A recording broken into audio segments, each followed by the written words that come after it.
ఏది అయినా చెయ్యి ఆచి చికెన్ మసాలా. ఆచి చికెన్ మసాలా. అమెరికాతో కలిసి చేపట్టిన దాడుల్లో ఇరాన్ సుప్రీం నేత అయతుల్లా అలీ ఖమేనీ మృతి చెందినట్లు ఇజ్రాయెల్ ప్రధాని నెతన్యాహు ఆ దేశ సైన్యం ప్రకటించాయి.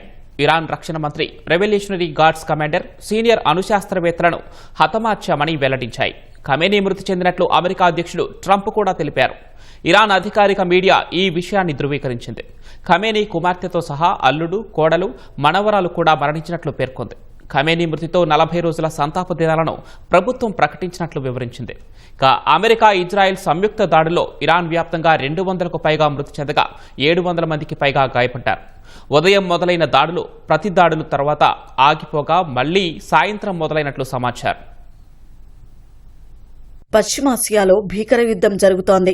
గల్ఫ్ అంతటా యుద్ధ జ్వాలలు ఎగిసిపడుతున్నాయి. ఇరాన్ లక్ష్యంగా అమెరికా, ఇజ్రాయెల్ భారీ దాడులకు దిగాయి. ఆపరేషన్ ఎపిక్ ప్యూరీ పేరుతో చేపట్టిన ఈ దాడుల్లో ఇరాన్ రక్షణ శాఖ మంత్రి అమీర్ నసీర్ దాజే, revolutionary guards commander Mohammad Pakpour మృతి చెందినట్లు ఇజ్రాయెల్ సైన్యం ప్రకటించింది. దీనిపై ఇరాన్ అధికారికంగా ఎలాంటి ప్రకటన చేయలేదు. గతానికి భిన్నంగా ఈసారి పగటి వెలుగులోనే అమెరికా దాడులకు దిగింది. శుక్రవారం వారాంతపు సెలవు అనంతరం ఇరాన్లో లక్షల మంది శనివారం ఉదయం యథావిధిగా పనులకు, పాఠశాలలకు వెళ్లారు. స్థానిక కాలమానం ప్రకారం ఉదయం 9:27 సమయంలో అమెరికా, ఇజ్రాయెల్ దాడులకు దిగాయి. తొలుత supreme leader Ayatollah Ali Khamenei ఇళ్లు, కార్యాలయాల చుట్టుపక్కల దాడులు జరిగాయి. దీంతో టెహ్రాన్ వ్యాపార కేంద్రంలోని ఖమేనీ ప్రాంగణానికి వెళ్లే దారులన్నింటినీ మూసివేశారు. ఈ దాడిలో ఖమేనీ మృతి చెందినట్లు ఆధారాలు కనిపిస్తున్నాయని ఇజ్రాయెల్ టీవీలో జాతిని ఉద్దేశించి చేసిన ప్రసంగంలో బెంజమిన్ నెతన్యాహు ప్రకటించారు.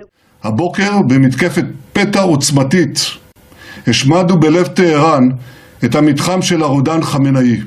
במשך 3.5 עשורים רודן אכזר זה שלח טרור לרחבי העולם, אמלל את עמו ושקד כל הזמן בלי הרף על התוכנית להשמדת ישראל. התוכנית הזאת איננה, ורבים הסימנים שגם הרודן הזה איננו.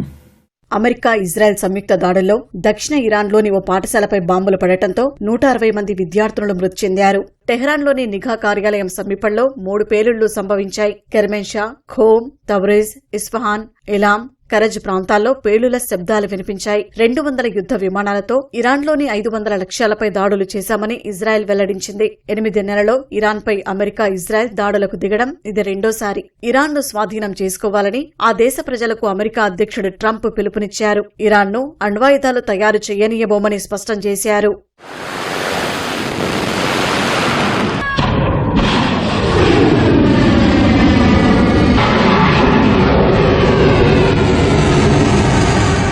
అమెరికా, ఇజ్రాయెల్ దాడులు చేసిన కొద్ది గంటల తర్వాత ఇరాన్ ప్రతిదాడులకు దిగింది. తొలుత ఇజ్రాయెల్పై 200కు పైగా డ్రోన్లు, క్షిపణుల వర్షం కురిపించింది. అందులో 35 ఇజ్రాయెల్ గగనతలంలోకి ప్రవేశించాయి. ఈ దాడుల్లో 94 మందికి గాయాలయ్యాయి. తర్వాత బహ్రెయిన్, కువైట్, ఖతార్, యుఏఈ సహా 7 దేశాల్లోని అమెరికా స్థావరాలపై ఇరాన్ దాడులు చేసింది. బహ్రెయిన్లోని అమెరికా నౌకాదళ 5వ ఫ్లీట్ ప్రధాన కార్యాలయంపై ఇరాన్ దాడులు జరిపింది. రాజధాని మనామాలో బహుళ అంతస్తుల భవనం మంటల్లో చిక్కుకుంది.